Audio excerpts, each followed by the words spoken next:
வணக்கம். ஒரு கழிப்பிட வசதி இல்லைன்னா என்ன நடக்கும்? இது சாதாரண கேள்விப்படலாம். ஆனால் ஒரு கொலை நடந்திருக்கு. அது பாலியல் வன்கொடுமை செய்து ஒரு கொலை நடந்திருக்குது.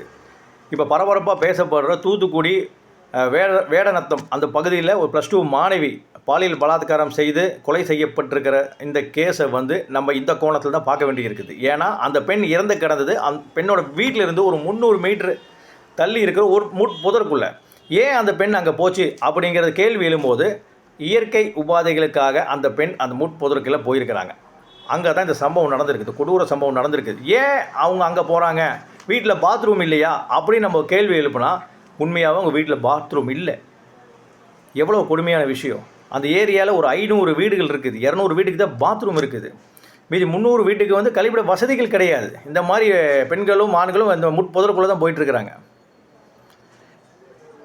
தூய்மை இந்தியா திட்டத்தின் கீழே 2020-21 அந்த ஏரியாவில் ஒரு 5.25 லட்சம் ரூபாய் செலவு பண்ணி ஒரு பொது கழிப்பிடம் கட்டி கொடுத்துருக்குறாங்க. ஆனால் அதை ஓப்பனே பண்ணல. இன்றைக்கி முட்புதர்கள் நிரம்பி அது உபயோகமற்ற நிலைமையில் கிடக்குது. அதே தூய்மை இந்தியா திட்டத்தின் கீழே தனிப்பட்ட வீடுகளுக்கு பாத்ரூம் கட்டித்தரக்கு, கழிப்பிடம் கட்டித்தரக்கு 12,000 ரூபா ஒன்றிய அரசு மானியம் தருது.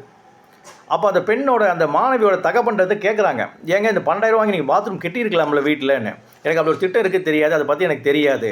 ஆனால் அரசு ரெக்கார்டு என்ன சொல்லுது தெரியுங்களா? 13/7/2017 அந்த தகப்பன், அந்த இறந்து போன பெண்ணோட தகப்பன் 12,000 ரூபாய் மானியம் வாங்கினதாகவும், 12/8/2017 அரசு அதிகாரிகள் அந்த கழிப்பிடத்தை, அவங்க வீட்டில் கட்டியிருக்க கழிப்பிடத்தை நேரில் சென்று ஆய்வு செய்ததாகவும், அதுக்கு ஒப்புதல் அளித்ததாகவும், சாங்ஷன் பண்ணதாகவும் ரெக்கார்டெல்லாம் சொல்கிறாங்க. ஆனால் உண்மையிலேயே பார்த்தீங்கன்னா அவர் வாங்கவும் இல்லை, கெட்டவும் இல்லை. இல்லாத ஒரு பாத்ரூமுக்கு ரெக்கார்டு கிரியேட் பண்ணி ஊழல் தான் நடந்திருக்குது. வெட்கப்பட வேண்டிய விஷயம். உண்மையிலே வேதனையாக இருக்குது. நீங்கள் டவுன்லலாம் பார்த்தீங்கன்னா பெட்ரூம் சைஸுக்கு பாத்ரூம் வச்சுருக்கிறாங்க. சிலருக்கு ஸ்விம்மிங் பூலே வச்சுருக்கிறாங்க.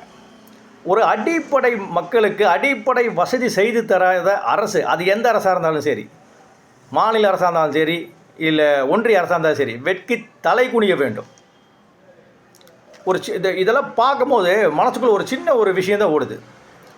எவ்வளவு வசதிகள் நம்ம நிலாவுக்கு ராக்கெட் அனுப்புகிறோம், ஏஐ பற்றி இதாக்குறோம், அப்புறம் என்னெல்லாமோ வளர்ச்சின்னு நினச்சி போயிட்டுருக்குறோம். ஆனால் நம்மளோட மக்கள், நம்மளோட சகோதரர்கள், நம்ம வீட்டுக்கு, நம்ம ஊருக்கு ஒதுக்குப்புற கிராமங்களில் கழிப்பிட வசதி கிடையாது, அடிப்படை வசதி கிடையாது. இதெல்லாம் பார்க்கும்போது சின்ன ஒரு விஷயந்தான் நமக்கு அது வலிக்குது. 6க்கு 4 சைஸு, அவ்வளோதான். 6க்கு 4 சைஸு கழிப்பிடம் இருந்திருந்தால் இன்றைக்கி அந்த பெண் நம்ம கூட உயிரோடு இருந்திருப்பார்.